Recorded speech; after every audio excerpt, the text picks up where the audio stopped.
It does come with an AI biography creator, which is useful if you want to get AI to help you.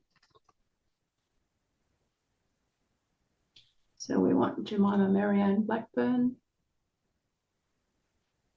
And it will look at the facts that we already have for Jemima, and I can put in a few extra ones. So I'll just paste in those extra facts here from some stories that I've been writing about my great-grandmother, and then I'll ask it to generate it. It works a little bit like ChatGPT in that it gives you a narrative based on the facts for that particular person.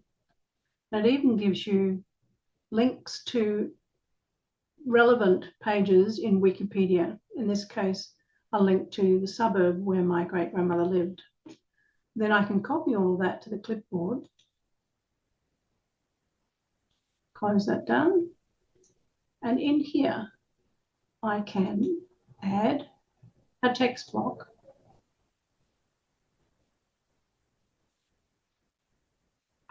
And paste in that information.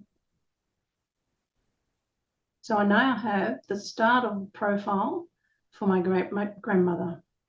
So I'll happily go off now and work on that. So I need to publish that.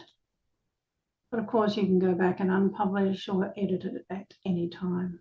But it now sits in the profile area for Jemima.